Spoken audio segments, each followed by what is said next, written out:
সত্যানুসন্ধানলৈ মই দিগন্ত কুমাৰ নাথে আপোনালোকক আদৰিছোঁ।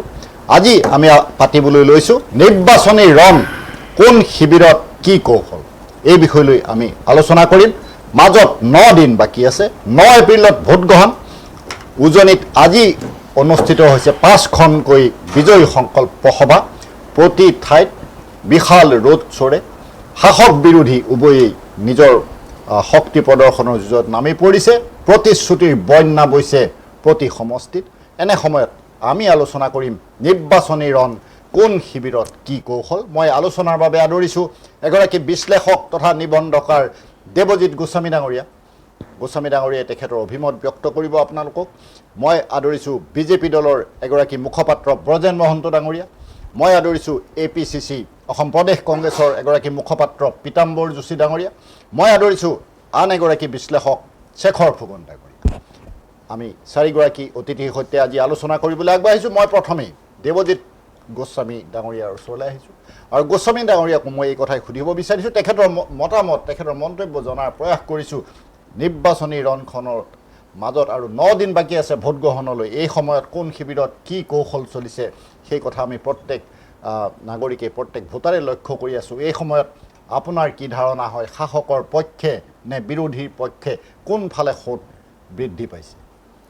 চাওক, এমাহমান আগলৈকে এনেকুৱা লাগিছিলে যে বিজেপিয়ে একেবাৰে আপোনাৰ যিটো একক সংখ্যাগৰিষ্ঠতা লাভ কৰি পেলাই তেওঁলোকে চৰকাৰ গঠন কৰিব আৰু বাকী বিৰোধী দলৰ কিজানি প্ৰয়োজন নহ'বই, তেনেকুৱা এটা ভাৱ হৈছিলে। যদিও তেওঁলোকে NDA মিত্ৰজোঁটৰ সকলোকে লগত যোৱাবাৰো আমি দেখিছোঁ যে তেওঁলোকে যদিও অকলে চৰকাৰ গঠন কৰিব পাৰে, কিন্তু লগত যিখিনি দল আছিলে সকলোকে মন্ত্ৰিত্ব দি পেলাই সকলোকে লগত লৈছিলে। কিন্তু লাহে লাহে যেতিয়া বিৰোধী শক্তি একত্ৰিত হ'ব ধৰিলে আৰু যিটো কয় যে এটা আণ্ডাৰ কাৰেণ্ট তেওঁলোকৰ পক্ষে বৈ আছিলে যেন অনুভৱ হয়, এটা আজিৰ তাৰিখত আমি ক'ব পাৰোঁ যে কংগ্ৰেছ নেতৃত্বাধীন যিটো বিৰোধী, তাত অসম জাতীয় পৰিষদ, ৰাইজৰ দল, CPI, CPIM আৰু পাহাৰীয়াৰ জন সিংটি কাঠাৰৰ দলে মিলি পেলাই তেওঁলোকে এটা চেষ্টা এটা দিছে যে বিৰোধীক বা বিজেপিক মানে খুব অনায়াসে এখন চৰকাৰ গঠন কৰিব যে নিদিয়ে, সেইটো প্ৰতিফলিত হৈছে আৰু যোৱা 4-5টা প্ৰত্যাহ্বান এটা সৃষ্টি হৈছে বুলি আমি বিশেষকৈ মই উজনি অসমৰ যিখিনি খবৰ খাতি ৰাখিছোঁ লগ বন্ধুৰ পৰা, সেইখিনিৰ পৰা আমি দেখিছোঁ যে এটা প্ৰত্যাহ্বানৰ সৃষ্টি কৰিবৰ কাৰণে তেওঁলোকে সক্ষম হৈছে।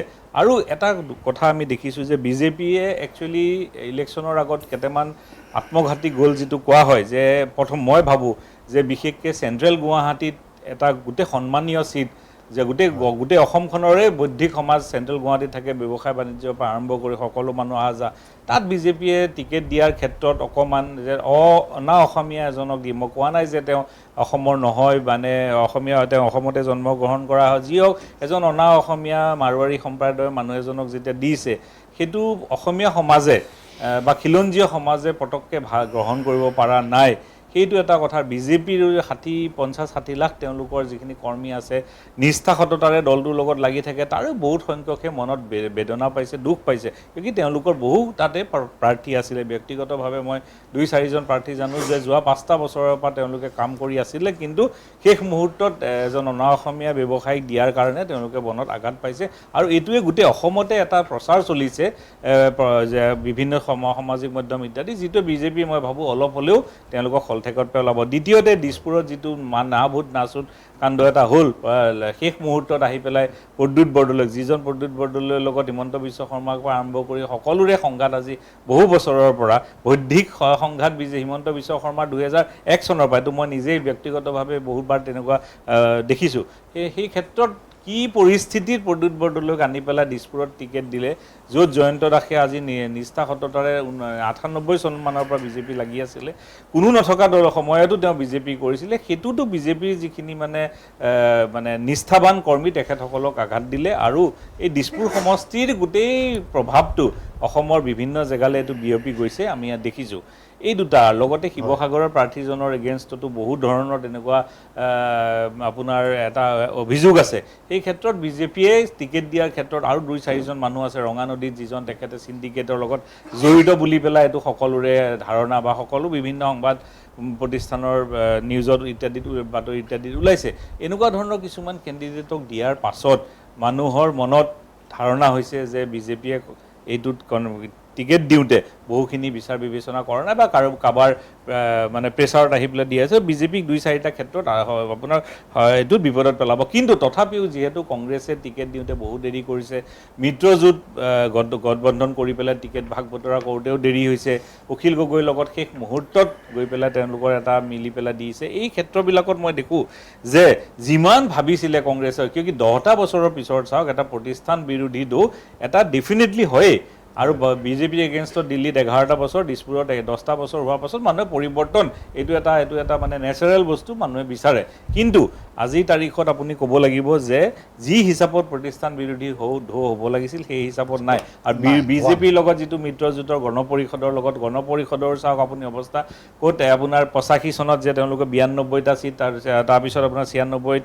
আপোনাৰ 59টা ছিট তাৰপিছত ক্ৰমান্বয়ে কমি আহিছে 20 24 10 14 আৰু যোৱাবাৰ মাত্ৰ 9টা ছিটত সীমাবদ্ধ থাকিব লগা হৈছে এবাৰ মই ভাবোঁ তাতকৈও কমিব কিয় তেওঁলোকৰ যি ছিট দিছে 26টা তাৰে আধা সংখ্যক ছিট মানে য'ত অসমীয়া ভোটাৰ কম যিটো কয় তেওঁলোকে যিবিলাকৰ এগেইনষ্টত যিবিলাকৰ বিৰুদ্ধে 100 বছৰ আন্দোলন কৰি পেলাই 860জন মানুহ জীৱন শ্বহীদ হৈছিলে জীৱন ত্যাগ দিছিলে আৰু বহু মানুহে জীৱন যৌৱন দিছিলে সেইবিলাকৰ সেই বাংলাদেশীৰ বিৰুদ্ধে যুঁজ বাগৰ কৰি পেলাই অসম গণ পৰিষদ গঠন হৈছিলে আজি কিন্তু তেওঁলোকৰ 50% ছিট আধা সংখ্যক ছিট তেওঁলোকে সেই যিসকল আজিকালি তেওঁলোকৰ ভাষাত আমি ক'ব গ'লে অচিনাকিকে দিছে বা পূৰ্ববংগীয় মুছলমানকে দিছে এই কথাবিলাকো মানুহে বিশ্লেষণ কিন্তু কৰিব ভোট দিয়াৰ আগত তথাপিও মই এটা কথা ক'ব বিচাৰোঁ যে বিৰোধী ঐক্যই কিন্তু এটা যুঁজ দিছে এইটো দেখিবলৈ ভাল হৈছে আজিৰ তাৰিখতো বিজেপি এডভান্টেজতে আছে বুলি আমি ক'ব বাধ্য হৈছোঁ গুৰুত্বপূৰ্ণ কথা কৈছে দেৱজিৎ গোস্বামী ডাঙৰীয়াই তেখেতক মই ধন্যবাদ জনাইছোঁ আহিছোঁ আমাৰ ব্ৰজেন মহন্ত ডাঙৰীয়াৰ ওচৰলৈ ব্ৰজেন মহন্ত ডাঙৰীয়াই এই কথা ক'ব যে আমাৰ বিজেপি দলে শাসকীয় মিত্ৰজোঁটে ৰণকৌশল প্ৰস্তুত কৰাত ব্যৰ্থ হৈছে নেকি কাৰণ গোস্বামী ডাঙৰীয়াৰ কথাখিনি আপুনি শুনিছে আপুনি আপোনাৰ মন্তব্য দিয়ক হয় তো গোস্বামী ডাঙৰীয়াই ইতিমধ্যে কেইটামান সমষ্টিৰ প্ৰাৰ্থী নিৰ্বাচনৰ ক্ষেত্ৰত তেখেতৰ মন্তব্য তেখেতে আগবঢ়াইছে কিন্তু বিজেপি দল এইটো এটা বিশাল দল অৰ্থাৎ মানে এই বিশাল দলটোত একেটা সময়তে মানে ক্লেইম যিসকলে কৰিছে তাতো ঠিক বোলে এজনেই মাত্ৰ কৰিছিল বা দুজনেই কৰিছিল তাৰ ভিতৰত এজনক দিয়া হৈছে এনেধৰণৰ কথাটো নহয় প্ৰতিটো সমষ্টিতে 8, 10জন 20জন পৰ্যন্ত মানে প্ৰত্যাশী মানে প্ৰাৰ্থী তাতে আছিল কিন্তু তাৰ ভিতৰতো যিহেতুকে এজনকে দিব পৰা যায় বিভিন্ন ধৰণৰ পৰিস্থিতি পৰিপ্ৰেক্ষিতত তাৰ জনগাঁথনি তাৰ মানে সামগ্ৰিকভাৱে অসম মন্ত্ৰীসভাখন গঠনৰ কাৰণে বা অসমৰ 126জনীয়া যিখন বিধানসভা সেইখনলৈ যাতে প্ৰত্যেকটো মানে জনগোষ্ঠী মানে যিমান সংখ্যকক পৰা যায় তো সকলো জনগোষ্ঠীক প্ৰতিনিধিত্ব কৰিব পৰা ধৰণে প্ৰত্যেকটো এলেকাৰ পৰা যাতে সেই ধৰণে প্ৰতিনিধিত্ব তেওঁলোকে পাব পাৰে এই বহুকেইটা দিশ তাতে চাবলগীয়া কথাটো আছে গতিকে সেইমতে সকলো কাষ্ট কমিউনিটি নেশ্যনেলিটিক প্ৰায় মানে সমাহিত কৰি এই ধৰণৰ এখন আপোনাৰ কি কয় নিৰ্বাচনী প্ৰাৰ্থী তালিকা তৈয়াৰ কৰিব লগা হৈছে তাৰ ভিতৰতে তেখেতে বিশেষভাৱে কেইটামান সমষ্টিৰ কথা কৈছে তো সেইটোত আচলতে যেনেকৈ ধৰণে প্ৰথমতেই তেখেতে ক'লে যে আমাৰ যিটো মধ্য গুৱাহাটীৰ যিটো ছিট সেইটোত এজন অনা অসমীয়াক প্ৰাৰ্থিত্ব দিয়াৰ প্ৰশ্নটো কিন্তু সেইটো আচলতে অনা অসমীয়া মানে তেওঁতো এতিয়াৰ নহয় অসমত আজি বহু বছৰ ধৰি হয় অলপ পিছতে হয়তো তেখেতসকলে ক'ব যে তেওঁৰ ভাষাটো এতিয়াও মানে শুদ্ধকৈ ক'ব নোৱাৰে তো গতিকে অসমীয়া ভাষা কোৱাত তেওঁৰ হয়তো কিছু মানে ত্ৰুটি বিচ্যুতি আছে নাই বুলি মই নকওঁ শুদ্ধকৈ ভাষাটো এতিয়াও হয়তো তেওঁ ক'ব পৰা নাই কিন্তু সেই মানুহজন অতি পুৰণা এজন মানুহ আৰু একেটা সময়তে অসমত আপোনাৰ ভাৰতীয় জনতা পাৰ্টি গঠনৰ মুহূৰ্তৰ পৰাই তেখেত আচলতে মানে এই দলৰ লগত জড়িত বা সেই সমষ্টিৰ মানে কাম কাজৰ লগত উন্নয়নৰ বিভিন্ন ধৰণৰ বিষয়বিলাকৰ লগত তেওঁ সদায় মানে অসমৰ বায়ুপানীৰ লগত মিলি অসমৰ বায়ুপানী মানে সেৱন কৰিয়েই তেখেত ডাঙৰ দীঘল হৈছে আৰু অসমৰ সপক্ষে থাকিয়েই তেখেতে সকলো মানে সংগ্ৰামৰ লগত যুক্ত হৈছে ভাৰতীয় জনতা পাৰ্টিৰ লগত গতিকে তাত তেওঁ অনা অসমীয়া বুলি ক'লে ভাৰতবৰ্ষৰ এখন গণতান্ত্ৰিক দেশ এইখন দেশত ভাৰতবৰ্ষৰ যিকোনো জাতি ধৰ্ম বৰ্ণৰ মানুহ ভাৰতবৰ্ষৰ যিকোনো প্ৰান্তত তেওঁ প্ৰাৰ্থী হ'ব পাৰে তেওঁ অনা অসমীয়া যদিও ভাৰতীয় গণতন্ত্ৰই সেইখিনি সুবিধা সুযোগ তেওঁক দিছে গতিকে ভাৰতীয় জনতা পাৰ্টি সেইমতেই তেওঁক আচলতে প্ৰাৰ্থিত্ব প্ৰদান কৰিছে আৰু নিশ্চিতভাৱে আচলতে সেই প্ৰাৰ্থীজনেই আটাইতকৈ ভাল এটা মানে সুৰক্ষিত জেগাত আজিৰ তাৰিখত মধ্য গুৱাহাটীত আছে আৰু তেওঁ বিজয়ীটো প্ৰায় মানে একদম 100% ততকৈ বেছি নিশ্চিত বুলি মই ক'ব পাৰোঁ আপুনি যদি সমষ্টিত অকণমান খবৰ লয় তেতিয়া গম পাব যে এই কেণ্ডিডেটজন হাঁহি হাঁহি তাৰ পৰা জিকি আহিব। কিন্তু মহন্ত ডাঙৰীয়া যুৱ প্ৰাৰ্থীয়ে তাত প্ৰত্যাহ্বানৰ সৃষ্টি কৰিছে, সেই বাতৰি সমানে সম্প্ৰচাৰ হৈ আছে, মানুহে দেখা পাইছে। নাই, তেনেধৰণৰতো ধৰক যিসকলে আশাহত কোনোবা হৈছে, গতিকে সেইটো এটা সাময়িক। গতিকে এতিয়া যদি আপুনি ফিল্ডত যায় তেতিয়া দেখিব যে তাতে প্ৰায় 20জন প্ৰাৰ্থীয়ে প্ৰাৰ্থিত্ব বিচাৰিছিল আমাৰ দলৰ পৰা। তাৰ ভিতৰতো বাকী 19জনেই এতিয়া তেওঁৰ লগত সহযোগিতা কৰি ইতিমধ্যে সেই কাম কাজ কৰি আছে। বা আমাৰ মিত্ৰ দলৰ যিজন প্ৰাৰ্থী তাত আগতে আছিল AGPৰ, তেওঁ এতিয়া একদম মানে ফুল চুইঙত আমাৰ সপক্ষে থাকি তাতে তেওঁ নিৰ্বাচনী কেম্পেইনৰ সভা সমিতিসমূহলৈ গৈছে। নিশ্চয় আপোনালোকে প্ৰত্যক্ষ কৰিছে। গতিকে দুদিনৰ কাৰণে হয়তো মন বেয়া লাগিছিল কাৰোবাৰ, কিন্তু আজিৰ তাৰিখত সকলোবিলাকে সক্ৰিয় হৈ দলৰ পৰা নিৰ্বাচিত মানে প্ৰাৰ্থীজনক বিজয় কৰাৰ কাৰণে সকলোৱে অহোপুৰুষাৰ্থ আজি মানে কৰিবলৈ কামত নামিছে। সেইটো আপুনি মানে দিছপুৰৰ ক্ষেত্ৰতেই কওক, সেইটো আপুনি চেণ্ট্ৰেল গুৱাহাটীৰ ক্ষেত্ৰতেই কওক, বা সামগ্ৰিকভাৱে আমাৰ যিমানকেইটা ছিটত আমাৰ প্ৰাৰ্থী আছে, মিত্ৰজোঁটৰ প্ৰাৰ্থী আছে, সকলোতেই মানে দলে সক্ৰিয়ভাৱে লাগিছে। গতিকে বিদ্ৰোহ আমাৰ ভিতৰত তেনেধৰণৰ নাই। আমাৰ কোনো অফিচত আপোনাৰ এটা শিলগুটি পৰা নাই, এখন চকী ভঙা নাই। তাৰ বিপৰীতে কিন্তু অন্য দলবিলাকৰ ক্ষেত্ৰত আপোনালোকে নিশ্চয় প্ৰত্যক্ষ কৰিছে, মই নাম ল'বলৈ নাযাওঁ, যে কেনেধৰণৰ মাৰি মানে কি কয় অফিচ ভাঙি ভাঙচুৰ হৈ আছে। সেইটো কিন্তু ভাৰতীয় জনতা পাৰ্টি হোৱা নাই। ই এটা অত্যন্ত ডিচিপ্লিন আৰু সুশৃংখলিত পাৰ্টি। গতিকে পাৰ্টীয়ে যি সিদ্ধান্ত লয়, কাৰণ যিহেতুকে ভাৰতীয় জনতা পাৰ্টিৰ মানে মূল কথাটোৱে হৈছে নেশ্যন ফাৰ্ষ্ট, পাৰ্টি ছেকেণ্ড আৰু চেল্ফ হ'ল মানে লাষ্ট। গতিকে সেই নীতিত বিশ্বাসীসকলেই ভাৰতীয় জনতা পাৰ্টিৰ সদস্য। গতিকে সেই প্ৰাৰ্থিত্ব প্ৰত্যাশীসকলো সেই ধৰণৰ মানে পাৰ্টিক যিহেতুকে নেশ্যনক প্ৰথম স্থান দিয়ে, দলক দ্বিতীয় স্থান দিয়ে আৰু চেল্ফক একেবাৰে লাষ্টত দিয়ে, সেইটোৰ ফালৰ পৰা দলে যি সিদ্ধান্ত লৈছে সেই সিদ্ধান্ততে তেওঁলোকে মানে আজি কাৰ্যকৰী কৰাৰ কাৰণে নামি পৰিছে। আৰু সেইফালৰ পৰা আচলতে যোৱাবাৰ যিখিনি প্ৰতিশ্ৰুতি দি ভাৰতীয় জনতা পাৰ্টি ক্ষমতালৈ আহিছিল, যদিও 10টা বছৰ হৈছে, সেই প্ৰতিশ্ৰুতি আখৰে আখৰে এটাৰ পিছত এটাকৈ যিহেতুকে পালন কৰি গৈ থকা হৈছে, সেইটোৰ ফলত এণ্টি ইনকামেঞ্চি বুলি বস্তুটো কিন্তু ইয়াতে আপুনি দেখিবলৈ নাপায়। যিটো সাধাৰণতে হ'ব লাগে যে 10 বছৰ এটা দলে শাসন কৰাৰ পিছত তেওঁলোকৰ এণ্টি ইনকামেঞ্চি থাকিবই লাগে। কিন্তু ভাৰতীয় জনতা পাৰ্টিৰ যি সুশাসন, উন্নয়নৰ কাৰণে যিসমূহ কৰিছে বা যিখিনি প্ৰতিশ্ৰুতি যোৱা নিৰ্বাচনসমূহত দিছিল, সেইখিনিক ৰক্ষা কৰাৰ কাৰণে, অৰ্থাৎ জাতি মাটি ভেটি ৰক্ষাৰ কাৰণে যিখন যুঁজ ভাৰতীয় জনতা পাৰ্টিয়ে আজি কণ্টিনিউ কৰিছে, বা এতিয়াও সেই ধৰণৰ সমস্যাসমূহ সম্পূৰ্ণ সমাধান হোৱা নাই, সেই সমাধানৰ কাৰণেই আজি ভাৰতীয় জনতা পাৰ্টিক পুনৰবাৰ অসমবাসী ৰাইজে বিচাৰিছে। সেইকাৰণে ইয়াতে এণ্টি ইনকামেঞ্চিৰ কথাটো অহা নাই। অৰ্থাৎ ডক্টৰ হিমন্ত বিশ্ব শৰ্মা ডাঙৰীয়াৰ নেতৃত্বত যি ধৰণে জাতি মাটি ভেটি ৰক্ষাৰ কাৰণে ইতিমধ্যে খিলঞ্জীয়াৰ ভূমি উদ্ধাৰৰ কাৰণে প্ৰায় 1,65,000 বিঘা মাটি, য'ত সত্ৰত বেদখল কৰি আছিল, য'ত জলভূমি বা অন্যান্য খাছ লেণ্ড দখল কৰি আছিল, সেই সন্দেহজনক বাংলাদেশী মুছলমানৰ হাতৰ পৰা এই মাটি ইতিমধ্যে উদ্ধাৰ হৈছে। ঠিক অন্যান্য ধৰণৰ উন্নয়নৰ কাম এটাৰ পিছত এটাকৈ, সেয়া ছাত্ৰসকলৰ কথাই কওক, সেয়া আপোনাৰ মানে কি কয় মইনামণিহঁতৰ কথাই কওক, অৰ্থাৎ ছাত্ৰসকলে যাতে তেওঁলোকে শিক্ষা গ্ৰহণৰ কাৰণে বাবু আঁচনিৰ জৰিয়তে হওক আৰু নিযুত মইনা আঁচনিৰ জৰিয়তে হওক, তো সকলোৱে যাতে শিক্ষা ল'ব পাৰে তাৰ ব্যৱস্থা ইতিমধ্যে কৰিছে। ঠিক সেইধৰণে CM ট্ৰিপুলৰ জৰিয়তে ইতিমধ্যে যুৱকসকলক আত্মনিৰ্ভৰশীল হোৱাৰ কাৰণে যি ধৰণৰ ব্যৱস্থাসমূহ কৰিব লাগে সেইখিনি কৰি আছে।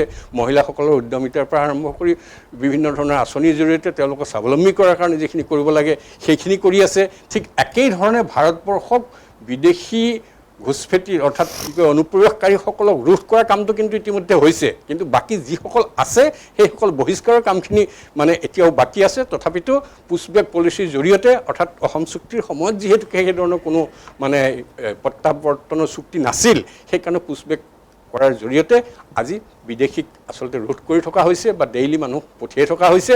তো সেই ঘটনাটো আপোনালোকে সকলোৱে জানে। ঠিক সেইধৰণে সামগ্ৰিকভাৱে অসমবাসী ৰাইজে যি কথাটো বিচাৰিছে, যাতে মানে বিদেশী নাগৰিকৰ সমস্যাটোৰ এটা স্থায়ী সমাধানৰ কাৰণে অগ্ৰসৰ হোৱা, সেইটো কাৰণে প্ৰায় বৰ্ডাৰ প্ৰায় চিল হৈছে, একমাত্ৰ ৰিভাৰেন এৰিয়া কিছু অলপ বাকী আছে, সেইটোক বাদ দি বাকী বিদেশী বহিষ্কৰণৰ কামটো সেইধৰণে আৰম্ভ হৈছে। গতিকে একেটা সময়তে দেশৰ উন্নয়নৰ কাৰণে যিসমূহ কৰিব লাগে সেই উন্নয়নৰ কামসমূহ হৈ আছে, আৰু একেটা সময়তে মানে ভাৰতবৰ্ষক আটাইকেইখন ৰাজ্যৰ ভিতৰত অন্ততঃ 5খন ৰাজ্যৰ ভিতৰত এখন ৰাজ্য বনোৱাৰ যিটো সপোন ডক্টৰ হিমন্ত বিশ্ব শৰ্মাৰ, সেইটো কাৰ্যকৰী কৰাৰ কাৰণে অসমক সেই জেগালৈ লৈ যোৱাৰ কাৰণে যি ধৰণে অগ্ৰগতি চলি আছে, অনিৰুদ্ধ যিটো যাত্ৰা চলি আছে, সেই উন্নয়নৰ সেই যাত্ৰাৰ কাৰণেই আচলতে সামগ্ৰিকভাৱে অসমবাসী ৰাইজে হিয়া উজাৰি আমাৰ যোৱা জনযাত্ৰাসমূহত আশীৰ্বাদ যাত্ৰাৰ সময়ত আপোনালোকে দেখিছে যে হিয়া উজাৰি তেওঁলোকে আশীৰ্বাদ দিছে মুখ্যমন্ত্ৰীজনাক। আকৌ বিজেপি চৰকাৰ ক্ষমতালৈ অধিষ্ঠিত কৰাৰ কাৰণে তেওঁলোকে আগবাঢ়ি আহিছে, লক্ষ লক্ষ জনতা সেই আপোনালোকে প্ৰত্যক্ষ কৰিছে। সেইকাৰণে আমি নিশ্চিত যে এইবাৰ জনতা জনাৰ্দন তেওঁলোকে পুনৰবাৰ ভাৰতীয় জনতা পাৰ্টীক সংখ্যাগৰিষ্ঠ ভোটৰ জৰিয়তে অসমত চৰকাৰ গঠনৰ কাৰণে সেই সুবিধা বা সেই আশীৰ্বাদ তেওঁলোকে দিব, যোৱাবাৰতকৈ আৰু অধিক ভোটৰ জৰিয়তে। মহেন্দ্ৰ ডাঙৰীয়াক ধন্যবাদ জনাইছোঁ। তেখেতে কেইবাটাও কথা আপোনালোকৰ সন্মুখত প্ৰকাশ কৰিলে। মই আহিছোঁ পীতাম্বৰ যোশী ডাঙৰীয়াৰ ওচৰলৈ। অসম প্ৰদেশ কংগ্ৰেছৰ মুখপাত্ৰ হিচাপে যোশী ডাঙৰীয়াই ক'ব তেখেতসকলৰ কেনে ৰণকৌশল আৰু এইবাৰ শাসকীয় মিত্ৰজোঁটক ধৰাশায়ী কৰাৰ কি সংকল্পৰে তেখেতসকল আগবাঢ়িছে, তেখেতসকলে কেনেধৰণে আমাৰ ভোটাৰ ৰাইজৰ মন জয় কৰিছে, সেই সন্দৰ্ভত তেখেতে কিছু কথা কৈছে। চাওক, গণতন্ত্ৰত ইলেকশ্যন বুলি ক'লে এটা উৎসৱৰ লেখীয়া হ'ব লাগে। আজি গণতন্ত্ৰক সম্পূৰ্ণ ৰোধ কৰা হৈছে ইয়াত। আজি আপুনি চাওক, চতিয়া আৰু এতিয়া নদুৱাৰ, যিধৰণে আজি নদুৱাৰ অঞ্চলত অৰাজক হৈছে, আজি কেইবাটা দিনৰ পৰা আমি দেখিলোঁ ইলেকশ্যন ষ্টাৰ্ট নোহোৱাৰ পৰাই নদুৱাৰৰ পদ্মাৱতী ডাঙৰীয়াই যিধৰণে আজি কেণ্ডিডেটক আঘাত কৰিছে আৰু যিধৰণে পৰিৱেশ কৰা গৈছে, আমি তাক প্ৰথমতে কণ্ডেম কৰিছোঁ। ছেকেণ্ড আহিছোঁ, তেওঁ দাদাই কৈছে, মোতকৈ বয়োজ্যেষ্ঠ দাদা বা আমাৰ গোস্বামী ছাৰে কৈছে, গোস্বামী ছাৰৰ কিছু মই একমত হৈ আছোঁ, কিন্তু দাদাৰ লগত মই কিছুমান কথা ক'ব লাগিব। কথাটো হ'ল এনেকুৱা, পলিটিক্সত তেওঁলোকে কৈছিলে আমাৰ এটা আদৰ্শগত পাৰ্টি, তেওঁলোকে পলিটিক্স ডিফাৰেণ্ট মানে তেওঁলোকৰ এম্বিশ্যন এনেকুৱা। কিন্তু পিছলৈ দেখা গ'ল গোটেই অসম বিজেপিত কিন্তু এতিয়া কং বিজেপি হৈ গ'ল। এখন গোটেই কং বিজেপি হোৱাৰ পিছত তেওঁ কৈছে বিদ্ৰোহ হোৱা নাই। আমি দেখিছোঁ দিছপুৰ সমষ্টিত তেওঁলোকৰ যুৱ নেতা কি ধৰণে তেওঁ বিদ্ৰোহ কৰিছে, এইটো গোটেই ৰাইজে দেখিছে, চবে দেখিছে। আৰু এজন মানুহে 3বাৰকৈ MLA হ'ল, চব হ'ল, তেওঁৱে আমাৰ 15 টকীয়া জাতিৰ অসমৰ সমস্যা যিখন চাৰ্জশ্বিট ৰাইজৰ ওচৰত দিছিলে, তেওঁ গৈ কিনে তেওঁলোকৰ দলত তেওঁলোকে লৈছে। আহিছোঁ এতিয়া সমস্যাৰ কথাবিলাক। চাওক, গণতন্ত্ৰৰ ইলেকশ্যন হ'লে সকলো পাৰ্টীয়ে পেৰেলেল ফিল্ড পাব লাগিব।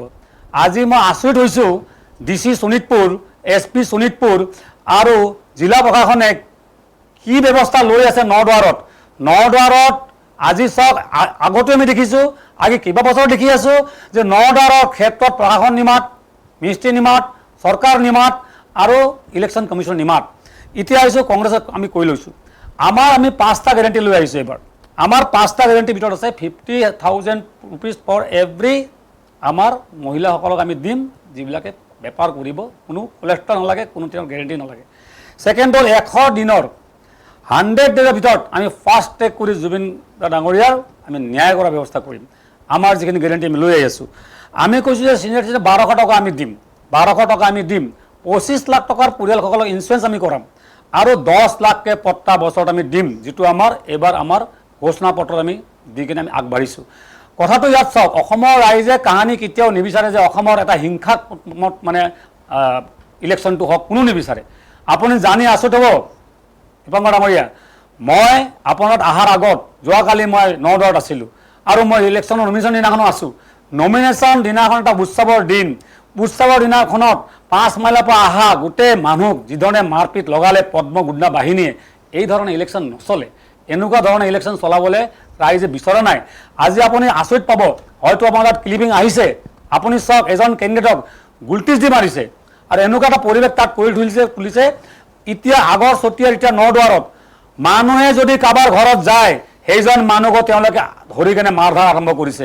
এই ধৰণে যিখন আনলফুল চিচুৱেশ্যন আৰম্ভ হৈছে, সকলো মিডিয়া বজাই আছে, সকলো জানি আছে, কিন্তু প্ৰশাসনে ব্যৱস্থা লোৱা নাই। যোশী ডাঙৰীয়া, একে সময়তে ময়ো এটা কথা উল্লেখ কৰোঁ এইখিনিতে, কাৰণ সংঘাত বহু জেগাত হৈছে। আমাৰ স্ক্ৰীণত আপাৰ লাইনত এই বিষয়ে আমাৰ গৈয়ে আছে যে বহু ঠাইত আমাৰ কৰ্মী সমৰ্থকৰ মাজত সংঘাত, মাৰপিট এইখিনি হৈ আছে।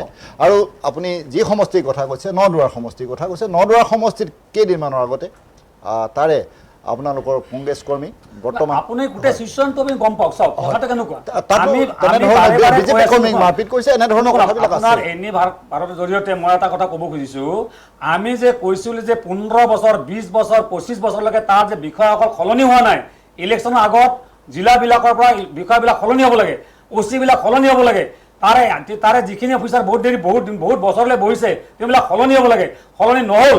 যাৰ ফলশ্ৰুতিত তাত থকা MLA লগত তেওঁলোকে তেওঁৰ পোহনীয়া পহু তেওঁলোকেতো দৰমহাটো চৰকাৰৰ পৰা লৈ আছে, আমাৰ কৰ পাতিলে আমি দৰমহা দি আছোঁ তেওঁলোকক। এই ধৰণৰ পৰিৱেশ হোৱাৰ পিছত তেওঁলোকে এনেকুৱা কৰিছে, যদি কেণ্ডিডেটে গাড়ীৰে ওলাই আগফালৰ পৰা গাড়ী দিব, পিছফালে ৰখি দিব, আগৰ গাড়ীখিনি লাহে লাহে চলাব, এটা সংঘাত কৰিব। মানে সংঘাত কৰাৰ যিটো প্ৰচেছ মই নিজে চকু দেখি আহিলোঁ, এইটো আমি খণ্ডন কৰিছোঁ আৰু চৰকাৰক আমি কৈছোঁ আৰু ব্যৱস্থাপন কৈছোঁ, এডমিনিষ্ট্ৰেশ্যনক কৈছোঁ যে আপোনালোকে ইতিমধ্যে আপোনালোকে গম পায় যে তাত আনলফুল ষ্টুডেণ্ট চলি আছে, মানুহবিলাক কণ্ট্ৰাক্টত জীয়াই আছে, যাতে এইটো বস্তুটোৰ ওপৰত এটা তদন্ত হ'ব লাগে আৰু এই বস্তুটো চৰকাৰ ৰোধ কৰিব লাগিব। এতিয়া আহিছোঁ যে অসমৰ উন্নয়নৰ কথাটো কৈ লওঁ।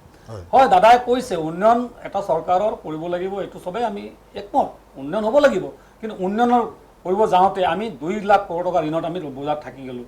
আৰু উন্নয়ন আমাৰ এনেকুৱা হৈ গ'ল, কুমাৰ ভাস্কৰ বৰ্মাক লৈ আমি গৰ্ব কৰোঁ, ৰজা পিঠুক লৈ আমি গৰ্ব কৰোঁ। কুমাৰ ভাস্কৰ বৰ্মাৰ দলঙত ফাট মেলি ল'লে আমি উন্মোচন কৰি আমি গাড়ী চলোৱাৰ আগত এতিয়া অসমৰ 18,000 স্কুল বন্ধ হৈ গ'ল। চিন্তা কৰক, আমি গাঁৱৰ পৰা আহোঁ, প্ৰাইভেট স্কুলত মানুহে ল'ৰা ছোৱালী পঢ়াই আছে, যিটো সময়ত বেলেগ ষ্টেটে গভৰ্ণমেণ্ট স্কুলবিলাক উন্নতকৰণ কৰি তাত শিক্ষাৰ মাপদণ্ড উন্নত কৰিছিলে, এই সময়ত এই চৰকাৰী স্কুলবিলাক এমেলগামেট কৰি তাৰ সেইখিনি স্কুল বন্ধ কৰিবলৈ গৈ।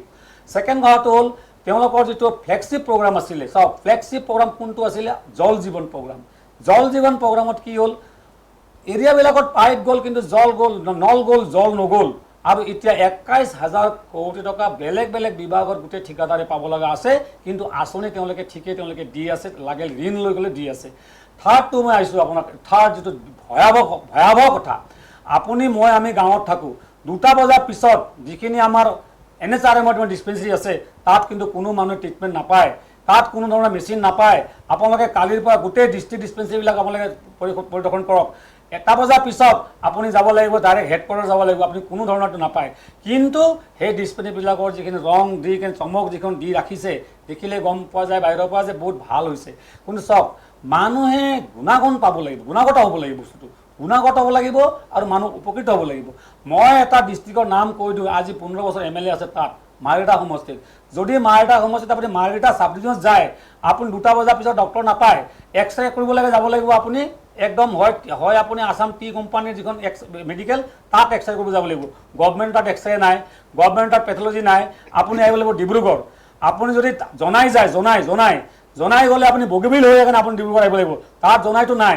যিখিনি জেগা ঘূৰিছোঁ, এটাই কথা দেখিলোঁ, লুণ্ঠন হৈছে। এই ধৰণে লুণ্ঠন হৈছে যে NHRMৰ যিখিনি ডিষ্ট্ৰিক্ট ডিছপেঞ্চাৰীবিলাক বনোৱা হ'ল, সেই ডিষ্ট্ৰিক্ট ডিছপেঞ্চাৰীবিলাকত মেডিচিন নাই, তাত পৰ্যাপ্ত ডক্টৰ নাই, নাৰ্ছ 2টা বজাৰ পিছত কোনো নাথাকে, আৰু এক্সৰেবিলাক বিকল। চবচে ইণ্টাৰেষ্টিং কথা হ'ল, এম্বুলেঞ্চ যদি বিচাৰে আপুনি প্ৰাইভেট ল'ব লাগিব, তাৰ ডিষ্ট্ৰিক্ট ডিছপেঞ্চাৰী এলট কৰা এম্বুলেঞ্চবিলাকৰ চব বিকল হৈ পৰি আছে। অসমৰ 35টা ডিষ্ট্ৰিক্ট ডিছপেঞ্চাৰী আপোনালোকে কালি নিউজ কৰক, আপোনালোকে দেখিব উন্নয়নটো কি হৈ আছে। কথাবিলাক চাব, কোৱাত বহুত সহজ, তেওঁলোকে কৈছে যে আমি সকলো নীতিগত কৰিছোঁ, কিন্তু আজি অসমত তেওঁলোকে কৈছিলে যে আমি চাকৰি দিম। আপুনি জানি তেওঁলোকে হয় 1.5 লাখ চাকৰি দিয়া বুলি, 1 লাখ টকা চাকৰি দিয়া বুলি কৈছে। আপুনি যদি হিচাপ কৰে বিগত 10 বছৰত 85,000 ভেকেঞ্চি ওলাইছে, কিন্তু 85,000 ওপৰত ভেকেঞ্চি ওলাইছে অসমত, যাৰ কাৰণে দিব পাৰিছে। কিন্তু তেওঁলোকৰ প্ৰতিশ্ৰুতি কি আছিলে, কি কৈছিলে মোদীয়ে, 2 কোটি বছৰ চাকৰি দিম। আৰু সেইদিনাখন আমাৰ চবৰে হোম মিনিষ্ট্ৰী আপুনি অমিত শ্বাহে কিমান ডাঙৰ আকৌ মিছা কথা কৈ গ'ল। এবাৰ প্ৰধানমন্ত্ৰীয়ে কৈ গ'ল 2014 যে 16 তাৰিখৰ পিছত গোটেই বিদেশী যাব লাগিব। আকৌ 10 বছৰ পিছত আহি কেনে অমিত শ্বাহে কৈছে যে আমি জিকিলে আকৌ বিদেশী বিতৰণ কৰিম। চবচে ডাঙৰ কথা, অসমৰ মানুহে কি লজ্জাপাত কৰি আছে, মই অসমীয়া হিচাপে মই NRCৰ ক্ষেত্ৰত সকলো নথি পত্ৰ দিছোঁ আৰু মই কৈছোঁ যে মই অসমীয়া হয়। চৰকাৰক চবে 16খন জনগোষ্ঠী একগোট হৈ এই NRCৰ ক্ষেত্ৰত সহায় কৰিলে। তেওঁলোকে প্ৰতি হাজিলাক মিঠাই খোৱালে, সৰ্বৰ্ণ চনোৱালে, মূৰ টোৱালে। আজি দুখ লাগে, জুবিন গাৰ্গ ডাঙৰীয়া জাতিৰ দাপোন হ'ব বুলি তেওঁক এডো এই চৰকাৰে দিছিল, আৰু তেখেতে কৈছিল জাতিৰ দাপোন হ'ব, চিৰদিন চিৰকালৰ কাৰণে বিদেশী সমস্যা সমাধান হৈ যাব। কিন্তু সেই NRCখন তেওঁলোকে এটা জুলুৱাৰ মেকুৰি কৰি ডাবল ইঞ্জিন চৰকাৰে ফিউজ কৰি থৈ দিছে। এতিয়া আহিছোঁ ন্যায়ৰ প্ৰক্ৰিয়া। তেওঁ কৈছে এনেকুৱা ল এণ্ড অৰ্ডাৰ চিচুৱেশ্যন হৈ গৈছে। এতিয়া আপুনি চাওক, এজন মানুহে কাক ভোট দিব, কাক ভোট নিদিয়ে তেওঁৰ নিজস্ব কথা হয়। আজি কিমান দুখ লাগে এই অসমত যে এজনী মহিলাই কৈ আছে যে মোক কৈছে যদি মই কংগ্ৰেছক ভোট দিওঁ তেনেহ'লে মোৰ আঁচনি কাটি দিব। এতিয়া আপুনি যাওক নদুৱাৰ জাগাবিলাক কৈ দিওঁ, পাণপুৰ, টুপিয়া, দিহা, বৰচলা কাষৰ, তাৰপিছত আপোনাৰ কি কয় নাগশংকৰ, তাত গ'লে মানুহবিলাক কেনেকুৱা সন্ত্ৰাস কৰিছে যে আপোনালোকে ভোট দিলে আপোনালোকে মোবাইলত দেখাব লাগিব যে আপোনালোকে বিজেপিক ভোট দিছোঁ। এই ধৰণৰ ভাবুকি, এনেকুৱা ধৰণৰ স্বচ্ছচাৰী, এই ধৰণৰ হিটলাৰী ব্যৱস্থা আজি চলি আছে। চাওক, এইটো হ'ব নালাগে। আৰু সকলোৱে গম পাই আছে যে পদ্ম হাজৰিকা এইবাৰ হাৰিবলৈ গৈ আছে, তেওঁ এনেকুৱা পাগল হৈছে তাত মই ক'ব নালাগে মিডিয়াটোৰ যোগেদি, কিন্তু পদ্ম হাজৰিকাই এটা কথা ভাবিব লাগিব যে গণতান্ত্ৰিক হিচাপে কৰক, তেওঁ কোনো বাধা দিয়া নাই তেওঁ কেম্পেইনিং কৰাৰ কাৰণে, কিন্তু বেলেগক তেওঁ যি ধৰণে মানুহ কোনোবা আলহী কাৰোবাৰ ঘৰত যাওঁতেও তেওঁৰ গুণ্ডা বাহিনীয়ে নাগশংকৰত আৰু এফালে আপোনাৰ কুসুমতলাত যি ধৰণে যোশী ডাঙৰীয়া, আমি কোনো প্ৰাৰ্থীক একদম পাৰ্টি নাম ক'বলৈ কথা। আজি দুখ লাগিছে, এজন কেণ্ডিডেটক ৰাজপথত বগৰাই মাৰি দিয়া হ'ল। অসমত আজিলৈকে তেনেকুৱা হোৱা নাছিলে। এজন কেণ্ডিডেটক বগৰাই মাৰি তেওঁক পেলাই দিয়া হ'ল। এনেকুৱা ধৰণৰ কিন্তু আমি দেখা নাছিলোঁ। এইটো দুৰ্ভাগ্যজনক, এনেকুৱা হ'ব নালাগিছিলে। এইটো হোৱাটো পোহনীয় কাহানীয় ভাল শান্তিপূৰ্ণভাৱে সকলোখিনি হ'ব লাগে। তাতকৈ আচৰিত কথা চাওক, আজি কিমান দুখৰ কথা। ডিচিয়ে কনজেন্স ল'ব লাগে, ইলেকশ্যন কমিশ্যনে কনজেন্স ল'ব লাগে, তাৰে যিটো এছপিয়ে ল'ব লাগে, কিন্তু বৰঞ্চ তেওঁলোকে কি কৰিছে, এই ঘটনাটো গাপে দিব বিচাৰিছে। নিশ্চিতভাৱে এইখিনি ঘটনা চৰকাৰী যিসকল বিষয়া আছে, আমাৰ নিৰ্বাচন আয়োগৰ মানুহ আছে, বিষয়া আছে, কৰ্মচাৰী আছে, সকলোৱে কাম কৰিব। মই যোশী ডাঙৰীয়াক ধন্যবাদ জনাইছোঁ। আহিছোঁ বিশ্লেষক আমাৰ শেখৰ ফুকন ডাঙৰীয়াৰ ওচৰলৈ। এনেধৰণৰ বিতৰ্ক, মাৰপিট, দল ত্যাগ, এই ধৰণৰ ঘটনাবোৰে এইকেইটা দিনত যথেষ্টখিনি খেলি মেলি সৃষ্টি কৰিছে, আৰু মাজত 9টা দিন আছে, আৰু কেনেধৰণৰ পৰিস্থিতি হ'ব সেই সন্দৰ্ভত আপুনি যদি অকণমান কথা কয়, আপুনি আপোনাৰ দৃষ্টিৰে কি ক'ব? এনেধৰণৰ কথাবোৰে, ঘটনাবোৰে আমাৰ নিৰ্বাচনৰ এই প্ৰক্ৰিয়াটোক বিশৃংখল কৰিব নেকি?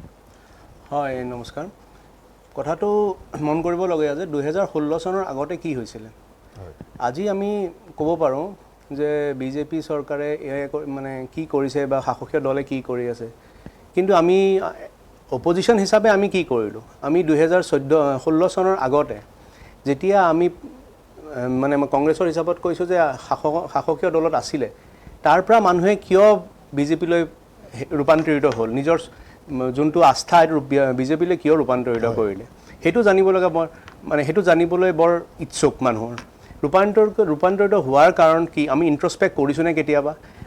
অপজিশ্যন পাৰ্টি ইণ্ট্ৰস্পেক্ট কৰিছেনে কেতিয়াবা যে কিয় ৰূপান্তৰিত হ'ল? আমি ক'বলৈ খুব সহজ যে শাসকীয় দলে এইটো কৰিলে বা অপজিশ্যনে এইটো কৰিলে, বা যোনেই হওক, ABCD যোনেই শাসকীয় দল হওক, যোনেই অপজিশ্যনত থাকক, কিন্তু শাসকীয় আমি এইটো বস্তু সদায় দেখা পাওঁ যে যোনেই শাসকীয় দল হওক, তেওঁলোকে when they are in power, they are always ruthless.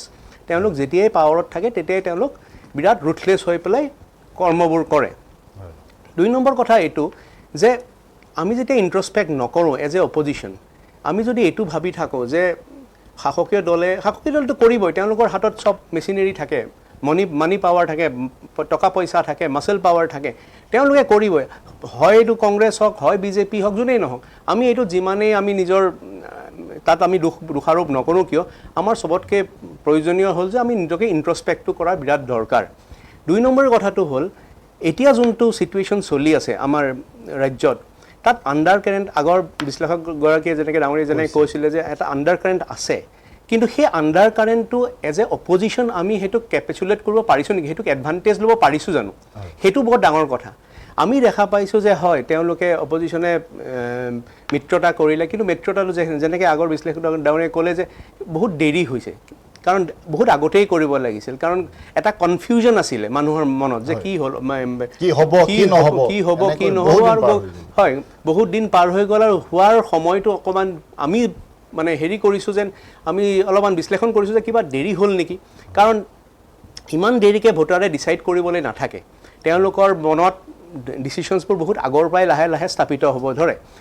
তাৰ উপৰিও যেনেকৈ শাসকীয় দলৰ চিফ মিনিষ্টাৰ ডাঙৰীয়াই হওক বা অন্য মিনিষ্টাৰ ডাঙৰীয়াই হওক, তেওঁলোকে যোনবোৰ কথোপকথন কয় টিভিত, যেনেকুৱা ধৰণৰ কিছুমান উপলুঙা মন্তব্যও দিয়ে, সেইবোৰ আমি এজ এ অপজিশ্যন বা আমি মোৰ কথা কোৱা নাই, এজ এ অপজিশ্যন পাৰ্টি এটাই সেই বস্তুটো ধৰিব পাৰিছোঁ জানো, সেই বস্তুটোৰ ওপৰত আমি কিবা এটা তাৰ ওপৰত এটা এডভান্টেজ ল'ব পাৰিছোঁ জানো, সেইটো এটা বৰ ডাঙৰ কথা। আমি দেখোঁ যে সেই বস্তুটো আমি দুৰ্ভাগ্যক্ৰমে এজ এ অপজিশ্যন কোনেও সেইটোৰ এডভান্টেজ ল'ব পৰা নাই। কেছ ইন পইণ্ট আমি যদি এটা উদাহৰণস্বৰূপে চাওঁ জুবিন গাৰ্গৰ ক্ষেত্ৰটোৱে, তেতিয়া যেতিয়া জুবিন গাৰ্গৰ এটা আনফৰ্চুনেট হেৰি হৈছিল, মৃত্যু হৈছিল, সেই সময়ত যোনটো এটা অপজিশ্যন হিচাপে যোনটো ষ্টেণ্ড ল'ব লাগিছিলে বা যোনটো ষ্টেণ্ড অপজিশ্যনে লৈ কণ্টিনিউ কৰিব লাগিছিলে, আমি দেখিছিলোঁ যে দুৰ্ভাগ্যক্ৰমে সেই ষ্টেণ্ডটো কণ্টিনিউ কৰা নাই। যোনেই অপজিশ্যন হওক সেইটো কোনো মেটাৰ নকৰে। তেনেকৈ NRCৰ ক্ষেত্ৰত যোনটো এতিয়া কংগ্ৰেছৰ প্ৰবক্তাজনে NRCৰ ক্ষেত্ৰত কৈছে, সঁচাকৈ NRCটো হ'ল, NRC তাত কি হ'ল কোনেও, তাৰপিছত একো নাই, ইমান হাজাৰ কোটি টকা সুপ্ৰিম কোৰ্টৰ আণ্ডাৰ সুপ্ৰিম কোৰ্ট গাইডেন্স কৰা গ'ল। সুপ্ৰিম কোৰ্টৰ গাইডেন্সত কৰাৰ পিছত বহুতে শাসকীয় দলৰ পৰা কথা কোৱা গ'ল যে ইয়াত পইচাৰ কিবা লেনদেন হৈছে।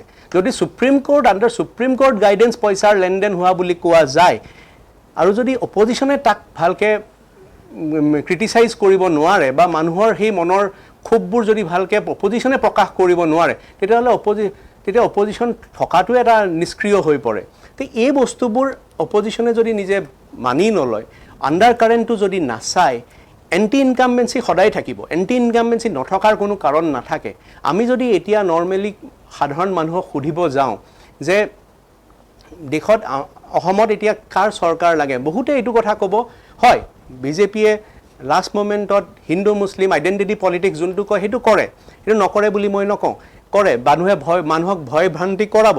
কিন্তু তাৰ উপৰি এই যোনটো আইডেণ্টিটি পলিটিক্সৰ ওপৰত যোনটো আমাৰ এটা অপজিশ্যনৰ যোনটো ষ্টেণ্ড হ'ব লাগিছিল, যিমান সক্ৰিয় হ'ব লাগিছিল, আমি হ'ব পাৰিছোঁ জানো? এজ এ অপজিশ্যন আমি হ'ব পাৰিছোঁ জানো? সেইটো এটা বহুত ডাঙৰ প্ৰশ্ন থাকি গৈছে। চ' এণ্টি ইনকামবেঞ্চিত প্ৰত্যেক 10 বছৰ 15 বছৰ এইটো এটা ছ'চিয়েল ফেব্ৰিক বুলি যোনটো ইংৰাজীত কোৱা যায়, এইটো থাকিবই। কিন্তু সেই এণ্টি ইনকামবেঞ্চিটো দুৰ্ভাগ্যক্ৰমে অপজিশ্যন পাৰ্টীয়ে তাক একো এডভান্টেজ ল'ব পৰা দেখা নাই। তো সেইবোৰৰ স্বত্বেত আমি এইটোৱে মানে ভাবিবলৈ এটা মানে হেৰি কৰোঁ যে ভাবা ধাৰণা হয় যে অপজিশ্যনে যদিও এটা যুঁজ লৈছে, যোনখন যুঁজ এটা আমাৰ আগৰ বিশ্লেষক ডাঙৰীয়ে কৈ গৈছে যে এটা ভাল পৰিলক্ষিত হৈছে, এটা ভাল ধাৰণা পৰিলক্ষিত হৈছে যে 3জন গগৈ মিলিলে বা বেলেগ আৰু বহুতো মানে হেৰি হ'ল, তেওঁলোকৰ এটা এছ'চিয়েশ্যন হ'ল। কিন্তু সেই এছ'চিয়েশ্যনটো কিজানি মানে যোনটো মাৰ্ক আমাৰ যোনটো হেৰি পাব লাগে, যোনটো মানে আমাৰ লাইন, যোনটো আমাৰ নাম্বাৰ, মেজিক নাম্বাৰ বুলি যোনটো কয় ইলেকশ্যনৰ, সেই ইলেকশ্যনৰ সেই মেজিক নাম্বাৰ সেই বৈতৰণি পাৰ হোৱাত কিজানি অলপমান থাকি যাব নেকি, সেনেকুৱাই পৰিলক্ষিত পোৱা যায়। ক'ৰবাত থমকি ৰৈছে নেকি, এনেধৰণৰ এটা শংকা প্ৰকাশ কৰিছে শেখৰ ফুকন ডাঙৰীয়াই। মই তেখেতক ধন্যবাদ জনাইছোঁ। এটা গুৰুত্বপূৰ্ণ বিষয়ত আমি আজি আলোচনা কৰি আছোঁ। কিছু সময়ৰ পাছত আলোচনালৈ পুনৰ উলটি আহিম। এতিয়া লৈছোঁ খন্তেক সময়ৰ বাণিজ্যিক বিৰতি।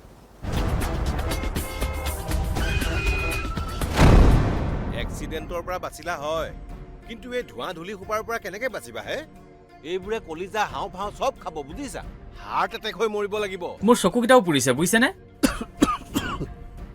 মুঠৰ ওপৰত মৰণ ফান, উশাহৰ বায়ুকণো বিষাক্ত হ'ল। বিষাক্ত হ'ল বুলি নক'ব, আমাৰ কিছুমান কাম কাজেহে বায়ু বিষাক্ত কৰিলে। প্ৰদূষিত বায়ুৰ ফলত হৃদযন্ত্ৰ, হাওঁফাওঁ, মস্তিষ্ক, যকৃত, বৃক্ক আদি ৰোগত আক্ৰান্ত হোৱাৰ লগতে মৃত্যুৰ কাৰণো হ'ব পাৰে। আমি তেনে কাম কাজৰ কিবা একোটা হয়, প্ৰদূষণ ৰোধী ব্যৱস্থা ল'ব লাগিব। আহক আমি বায়ু প্ৰদূষণ ৰোধ কৰোঁ। অসম প্ৰদূষণ নিয়ন্ত্ৰণ পৰিষদৰ দ্বাৰা প্ৰচাৰিত। स्कैमर्स की विकेट टपकाने की कोशिशें जारी, क्या होगी समाप्त बल्लेबाजों की पारी? हेलो मैडम, बिजली विभाग से बोल रहा हूँ। इस लिंक पर पैसे भरे वरना बिजली कट जाएगी। बिजली कट जाएगी? बिजली कट जाएगी बोल रहे? टेंशन का माहौल, बल्लेबाज जाल में फंसते हुए। काट दो वैसे भी आज कैंडल लाइट डिनर का प्लान है। कैंडल लाइट आंटी भर दो ना प्लीज। मुंह तोड़ जवाब, कमाल की साझेदारी ने कर दिया स्कैमिंग टीम को परास्त। बी अलर्ट, बी स्कैम से।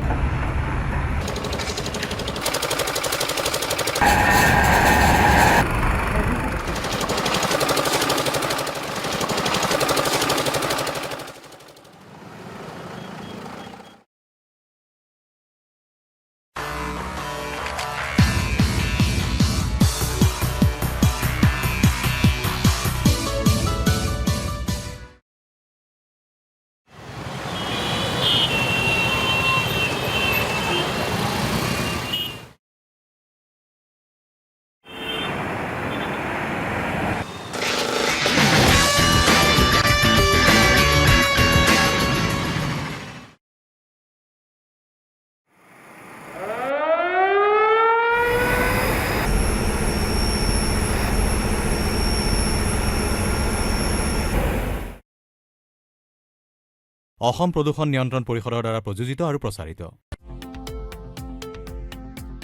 শৰীৰৰ যিকোনো অসুবিধাৰ সন্মুখীন হৈছে নেকি? বিৰতিৰ পাছত আমি পুনৰ আলোচনালৈ উলটি আহিছোঁ।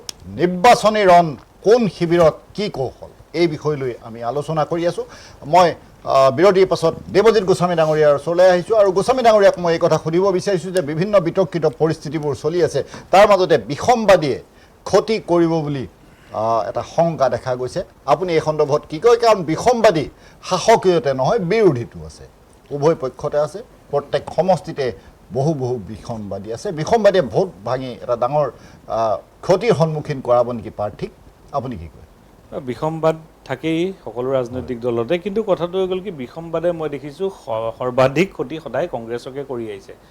আমি একেবাৰে আগৰ পৰাই দেখিছোঁ, তথাপি একদম ওচৰৰ পৰা যদি আপুনি চাই আজি যোৱা 10টা বছৰৰ পৰা আমি দেখিছোঁ হিমন্ত বিশ্ব শৰ্মা যেতিয়াৰ পৰা গুচি গ'ল, বিসম্বাদ যেতিয়াৰ পৰা আৰম্ভ হ'ল, তেওঁ যেতিয়া গোটেই দলটোক লৈ পেলাই গুচি গ'ল, তাৰ পাছতে কংগ্ৰেছ বিধ্বস্ত হৈ গ'ল। আৰু পৰৱৰ্তী কালত যোৱা 10টা বছৰ দেখোঁ এজনকৈ মানুহ গৈ পেলাই কংগ্ৰেছৰ প্ৰায় নেতাবিহীন এটা দললৈ ৰূপান্তৰ হৈ গ'ল। তো বিসম্বাদে কংগ্ৰেছক জুৰুলা কৰিছে। বিজেপিয়ে কিয় বিসম্বাদৰ ইমান তেওঁলোকে ভুক্তভোগী হ'ব নাই? কিয় খুব সুসংগঠিত আৰু খুব শৃংখলাবদ্ধতাভাৱে বিজেপি চলে। পাৰ্টি উইথ এ ডিফাৰেঞ্চ, যদিও আজি সেইটো এপ্লিকেবল নহয়, সেই বাজপেয়ীও নাই, সেই পাৰ্টিও নাই, আৰু সেই আপোনাৰ তেওঁলোকৰ যিটো মানে আদৰ্শও নাই।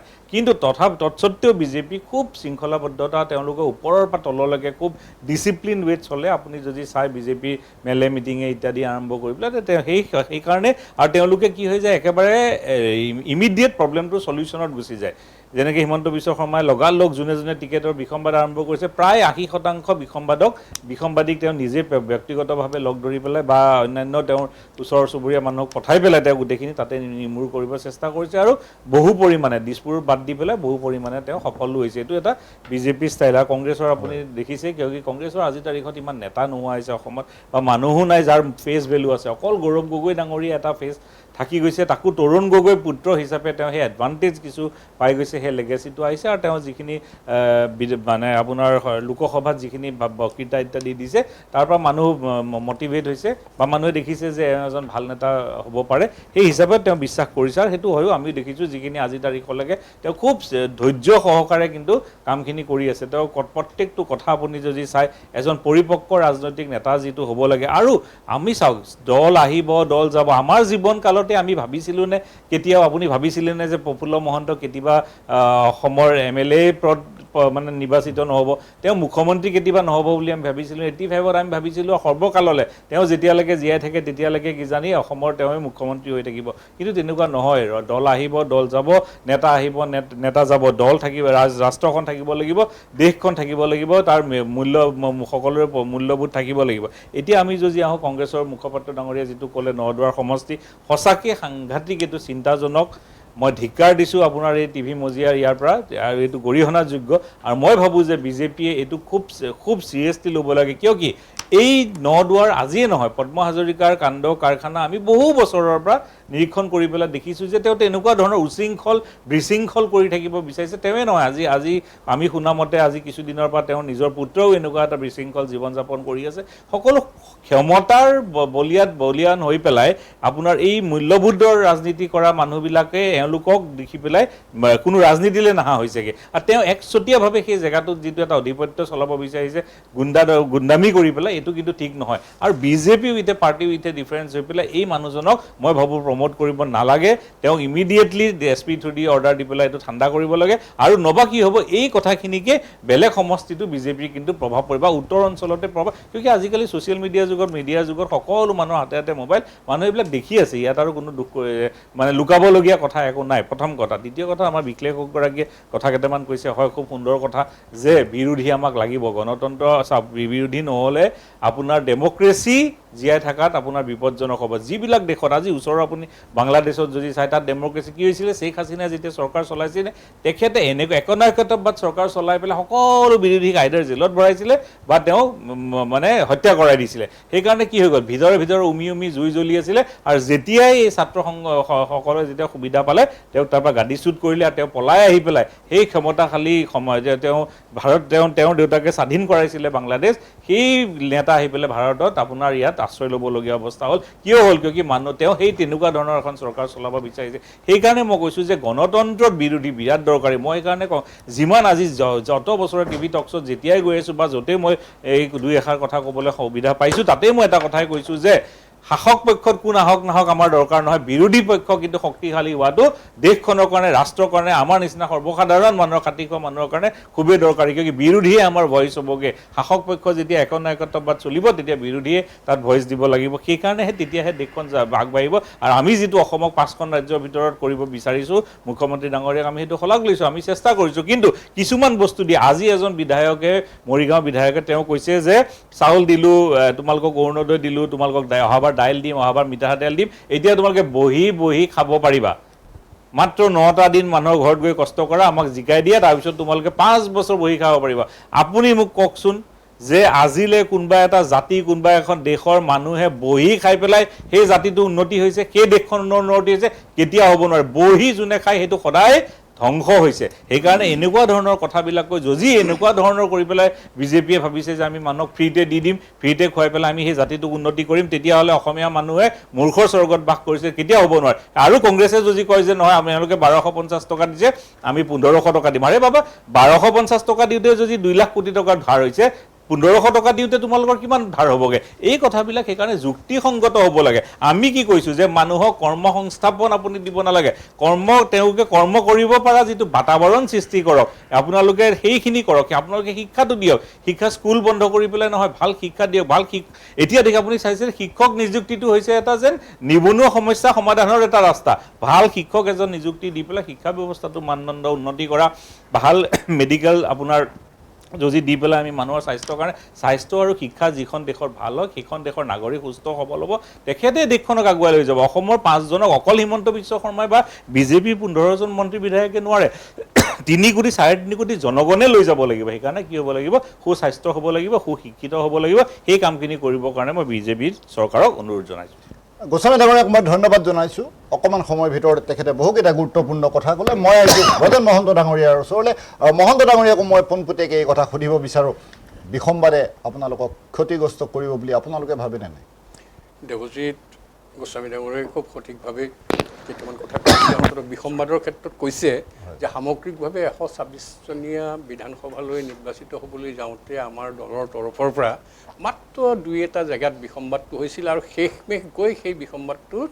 একমাত্ৰ এই দিছপুৰ কনষ্টিটুৱেঞ্চিত ৰ'লগৈ অৰ্থাৎ তাত যিজন প্ৰত্যাশী আছিল তেওঁ ইণ্ডিপেণ্ডেণ্ট হিচাপে মানে তাতে উঠিছে তেওঁক বাদ দি আচলতে আমাৰ কোনো জেগাতে তেনেধৰণৰ বিৰোধী হাফলঙত এটা ঘটনা হোৱা নাই তো আমাৰ দলৰ পৰা কোনোবা বেলেগলৈ গৈছে date is a different thing এই নিৰ্বাচনৰ সময়ত অহা যোৱা ইটো সিটো মানে চলি থাকে কিন্তু মানে সেই ধৰণৰ আমাক বিসম্বাদে কিবা জৰুৰীলা কৰিব কিবা হ'ব এনেকুৱা ধৰণৰ পৰিৱেশ পৰিস্থিতি আমাৰ ইয়াতে মানে নাই তো গতিকে সেইটো হ'ল 1 নম্বৰ কথা 2 নম্বৰটো যোশী ডাঙৰীয়াই বহুত কিবা কিবি অভিযোগ আমাৰ বিৰুদ্ধে আনিল আৰু বিশেষকৈ তেখেতে যিটো সমষ্টি সন্দৰ্ভত মানে ক'লে ইতিমধ্যে নদুৱাৰ সমষ্টিত তাত যদি তেনেধৰণৰ ঘটনাসমূহ ঘটি থাকে তেতিয়াহ'লে নিশ্চিতভাৱে এই কথাটো যোশী ডাঙৰীয়াই জানিব লাগে যে এতিয়া নিৰ্বাচনৰ সময়ত নিৰ্বাচন কমিটিৰ কি কয় কমিশ্যনৰে সকলোবিলাক দায়িত্ব ইয়াত এতিয়া অসম মন্ত্ৰীসভা ভাৰতীয় জনতা পাৰ্টীৰ শাসন ইয়াতে চলি থকা নাই এতিয়া ইয়াতে শাসনত চলি আছে অৰ্থাৎ সেই ল এণ্ড অৰ্ডাৰ চিটুৱেশ্যন সকলোবিলাক টেক আপ কৰাৰ কাৰণে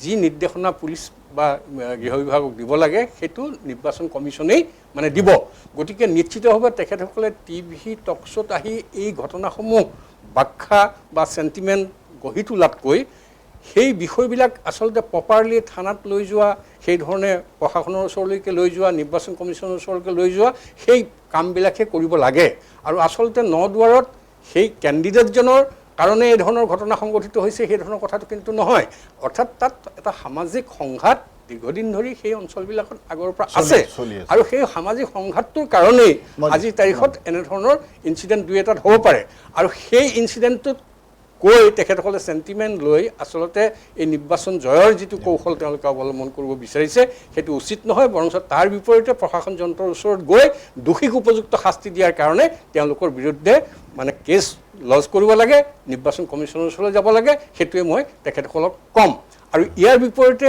ভাৰতীয় জনতা পাৰ্টীৰ উন্নয়নৰ যিসমূহ মানে আঁচনি ইতিমধ্যে লৈছে। আগতে তেওঁলোকে কয় যে ঋণ লৈ অমুক কৰে তমুক কৰে এই ধৰণৰ বিষয়। এতিয়া তেখেতৰ বক্তব্যতে আহিল যে তেওঁলোক যদি ক্ষমতালৈ যায় তেতিয়াহ'লে তেওঁলোকে ইমান চাকৰি দিব, ইমানটো মানে কি কয় মহিলাৰ কাৰণে দিব, ইমানটো ছাত্ৰৰ কাৰণে দিব।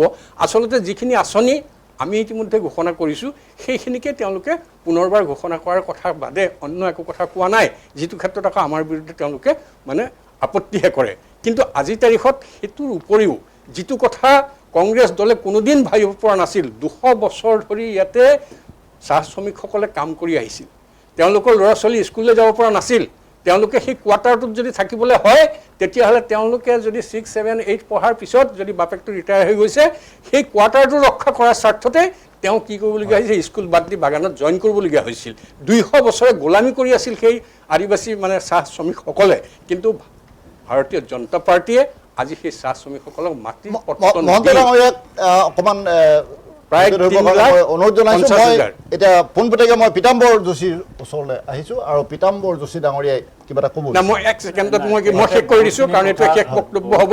চাহ শ্ৰমিকৰ কাৰণে যিটো কাম কৰিছে ঠিক সেইধৰণে মহিলাৰ কাৰণে যিটো কাম কৰিছে বা শিক্ষাৰ ক্ষেত্ৰত যি কথা কৈছে বা মেডিকেলৰ কথা যিটো কৈছে, আচলতে সেই পুৰণা দিনবিলাকৰ কথা মানুহৰ যদি মনলৈ আহে তেতিয়াহ'লে সেই সময়ৰ হস্পিটেলৰ কি অৱস্থা আছিল, সেই সময়ত ৰাস্তা ঘাটৰ কি অৱস্থা আছিল। আৰু আজি অসমৰ প্ৰতিখন জিলাতেই প্ৰায় এখন এখনকৈ মেডিকেল কলেজ হ'বলৈ গৈ আছে।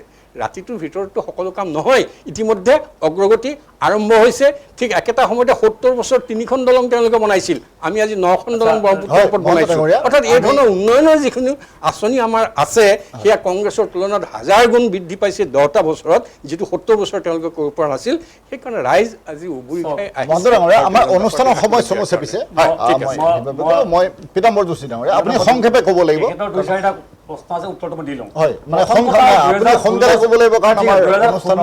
তেওঁলোকৰ যদি ইস্তিহাৰ চাই তাত তেওঁলোকে ক'লে যে আমি তেওঁলোকক মজুৰি 301 টকা কৰিম। এটা কথা হ'ল চাওক, 2016-26 10 বছৰ লাগিল তেওঁলোকক 250 টকা কৰিবলৈ। চাব দেই, বাগানীবিলাক তেওঁলোকক ইমানেই প্ৰেম। 65 বছৰ ধৰি শাসন কৰিছিল ভাৰতীয় জনতা পাৰ্টীয়ে। তেওঁলোকে য'ৰ পৰা আহিছে তাৰ পৰা আনি আমি এতিয়া 280 টকালৈকে লৈ গৈছোঁ। 89 ৰুপিজ আছিল, আপোনালোকৰ আছে 89 টকা, আমি আনিছোঁ 280 টকালৈকে। এতিয়া তেওঁ ক'লে যে আমি কংগ্ৰেছে একো কৰা নাই। আপোনাক আজি কথাটো কৈ যাওঁ, 2001 চনৰ পৰা 2016 চনলৈকে তৰুণ গগৈ চৰকাৰৰ দিনত যিখিনি অগ্ৰগতি অসমে ল'লে, যিটো অসমৰ জৰ্জৰিত অসম, য'ত নেকি বিভীষিকা চলি আছিল, গুপ্তহত্যা চলি আছিল, আৰু সেই বন্ধ কৰি ভাৰতীয় জনতা পাৰ্টীয়ে আজি 10খনকৈ উগ্ৰপন্থী বা বিদ্ৰোহী সংগঠনৰ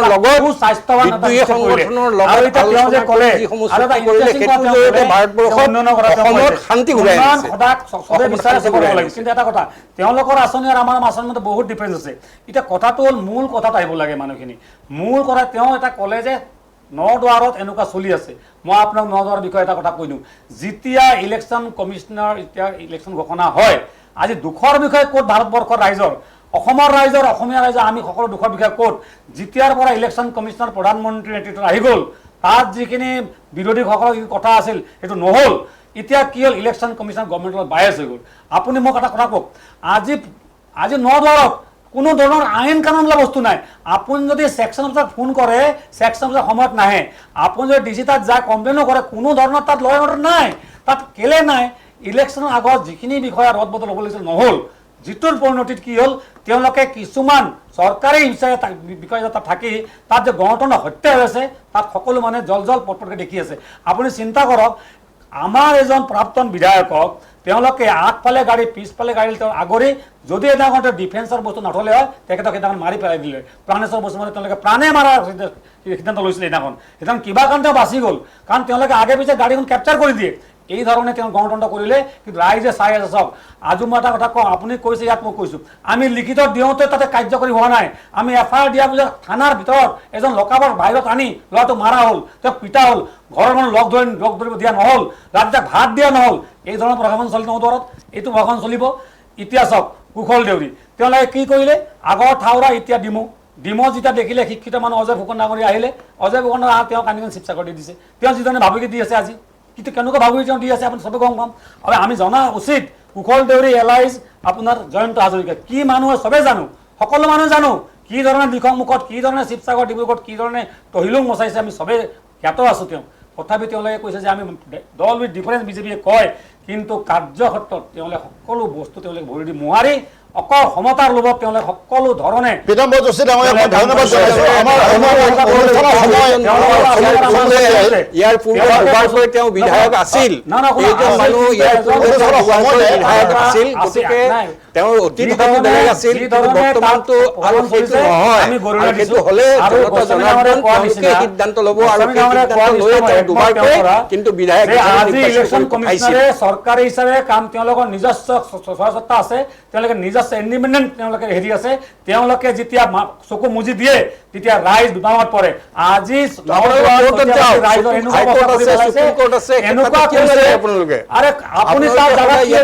আমি দেখিলোতো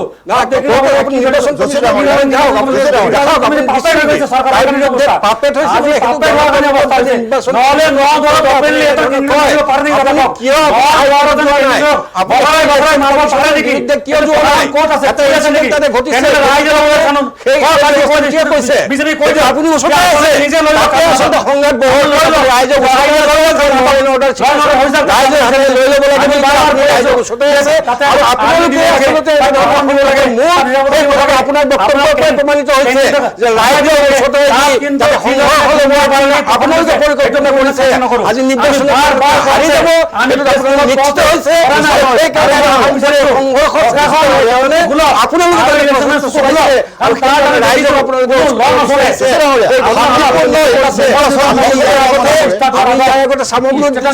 দেখিছিলো কংগ্ৰেছ দলে কেনেধৰণে আক্ৰমণ কৰিছিল, মই আপোনাক সন্মান কৰো। এটা কথা মই কংগ্ৰেছ দলৰ এনেধৰণৰ আক্ৰমণৰ হাজাৰটা ইতিহাস আছে। সামগ্ৰিক দেখিবলৈ পাইছিলো বাহিনীয়ে কেনেধৰণে ভাৰতীয় জনতা পাৰ্টিৰ আক্ৰমণ কৰিছিল, কেনেধৰণে উন্মোচন কৰি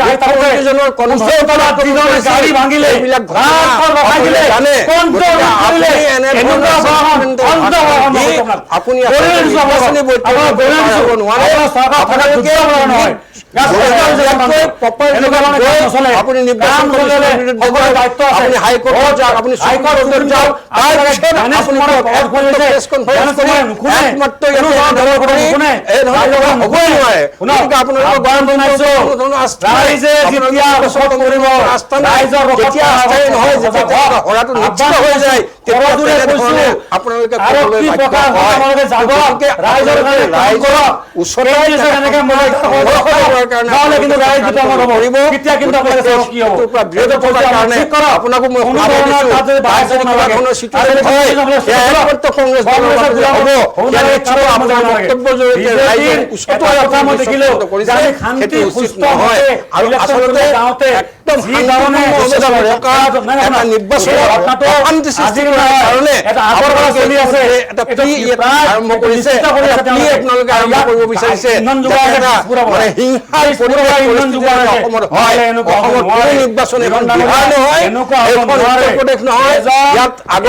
এই ধৰণে প্ৰত্যেকবাৰ দেখা গৈছে এইজন মন্ত্ৰীয়ে এইজন বিষয়াই 20 বিঘা মাটি বেককোচ গোড়ামাৰা এই 20 বিঘা মাটি সমবায় মাটি দখল কৰি ৰাখিছে।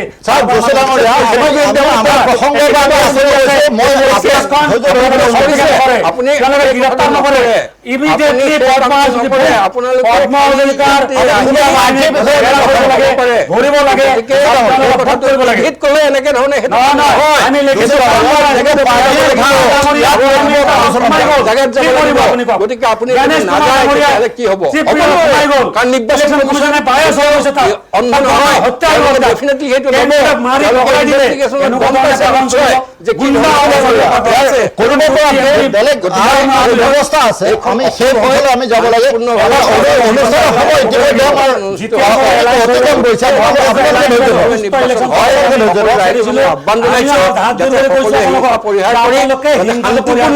কিন্তু কংগ্ৰেছে যিমানে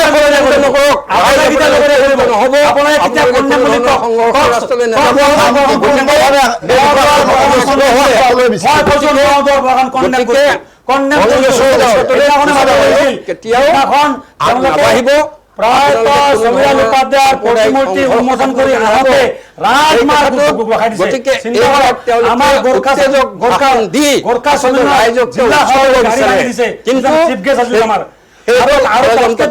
গতিকে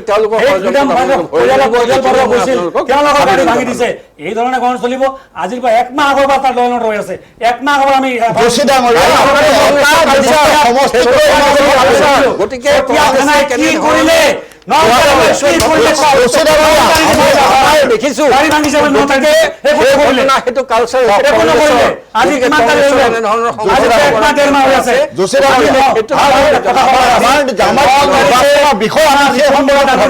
গৌৰৱ গগৈ প্ৰেজেন্সত আমি সকলো আছিলো চতিয়া থানাত এজাহাৰ দিলে যে আমাৰ ফ্ৰীডম ফাইটাৰ সবিলাল উপাধ্যায় প্ৰতিমূৰ্তি উন্মোচন কৰি আহোঁতে গুণ্ডা বাহিনীয়ে কুসুমতল আমাৰ গাড়ী ভাঙিলে জিলা কংগ্ৰেছৰ গাড়ী ভাঙিলে আমি ইনভাইট কৰা গেষ্টৰ গাড়ী ভাঙিলে আমি এজাহাৰ দিলো প্ৰভু ঈশ্বৰ এজাহাৰ দিয়া পিছত কাৰ্যকৰী নহ'ল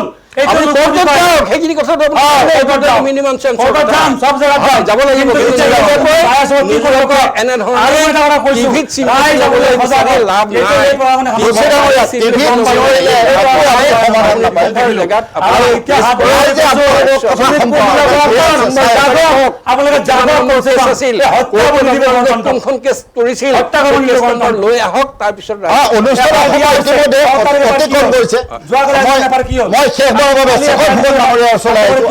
চেকন ফুকন ডাঙৰীয়াই ক'ব যে এই ধৰণৰ কথাবিলাক হৈ আছে আমাৰ শাসক বিৰোধীৰ মাজত এনেধৰণৰ আক্ৰমণ প্ৰত্যাক্ৰমণৰ ঘটনাবিলাকো চলি আছে তাৰ মাজত আপুনি কওক আগন্তুক 9 দিনত কি হ'ব আৰু 9 এপ্ৰিলত আমাৰ ৰাইজে কেনেদৰে ভোটদান কৰিব এখন নতুন চৰকাৰৰ প্ৰত্যাশা প্ৰত্যেকৰে আছে শান্তিপূৰ্ণ দিনৰ প্ৰত্যাশা প্ৰত্যেকৰে আছে সকলোৱে বিচাৰে শান্তিপূৰ্ণভাৱে ভোটদান কৰি এখন নতুন চৰকাৰ আদৰি লোৱাৰ আপুনি কওক হয় প্ৰথমতে এটা কথা ক'বলৈ বিচাৰোঁ ইলেকশ্যনটো এটা কোৱা যায় যে ইলেকশ্যন কোনে জিকে যোনে তাৰ পাৰচেপশ্যনটো ভালকৈ খেলিব পাৰে so' it's all about the perception game যোনটো ইংৰাজীত কোৱা যায় পাৰচেপশ্যনৰ খেলাটো যোনে ভালকৈ খেলে তেওঁৱেই ইলেকশ্যনত বিজয়ী হয় বুলি আমাৰ ধাৰণা হয় বা আমি দেখি আহিছোঁ আগৰ পৰা এতিয়া কথাটো হ'ল আমাৰ যোনটো অসমৰ ইলেকশ্যন হৈ আছে এতিয়া যোনবোৰ আক্ৰমণ প্ৰত্যাক্ৰমণ বিৰোধীয়ে কৰিছে বা শাসক দলে কৰিছে সেইটোতো চলি থাকিব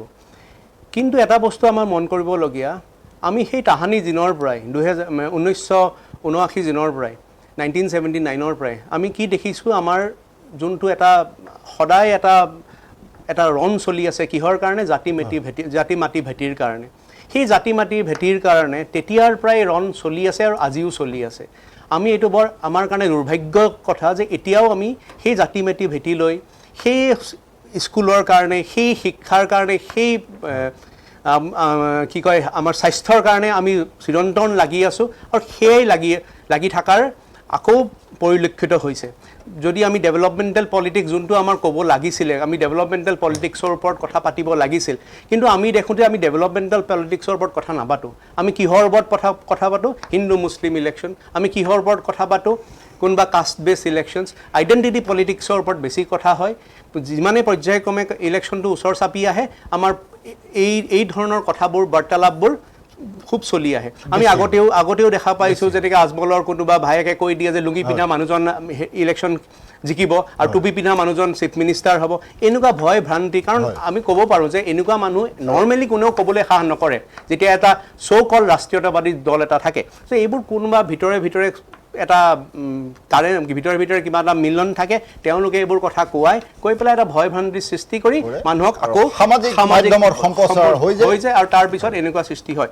তো আমি এইটোৱে চাব লাগিব যে এই ইলেকশ্যনত কোন পাৰ্টীয়ে ভালকৈ পাৰচেপশ্যন ক্ৰিয়েট কৰিব পাৰে, কোন পাৰ্টীয়ে সঁচাকৈ কিবা এটা নতুনত্ব আনিব পাৰে। কাৰণ আমি এজ এ সাধাৰণ লোকে জাতি মাটি ভেটি লৈ পেলাই সদায়ে যে লাগি থাকিম, আমাৰ নিজৰ গোটেই জেনেৰেশ্যনটোৱে যে লাগি থাকিব সেইটো নহয়। আমাক এতিয়া তাৰ উত্তৰ লাগে, তাৰ সমাধান লাগে। যোনেই আমাৰ এই সমাধানটো দিব পাৰিব, অকল পাৰচেপশ্যন ক্ৰিয়েট কৰিলেই নহ'ব, যোনে আমাক সঁচাকৈ এই সমাধানটো দিব পাৰিব সেয়ে বিজয় হ'ব বুলি আমি আশা কৰোঁ। আপুনি যথেষ্ট গুৰুত্ব সহকাৰে এইখিনি কথা ক'লে। মই চাৰিওগৰাকী অতিথিকে আন্তৰিক ধন্যবাদ জনাইছোঁ। আপোনালোককো ধন্যবাদ জনালোঁ এই অনুষ্ঠান ইমান সময় উপভোগ কৰাৰ বাবে। এনেধৰণৰ অন্যান্য এটা গুৰুত্বপূৰ্ণ বিষয়ত সত্যানুসন্ধানৰ মজিয়াত আকৌ লগ পাম। এতিয়া অনুষ্ঠানৰ পৰা বিদায় লৈছোঁ। ভালে থাকিব।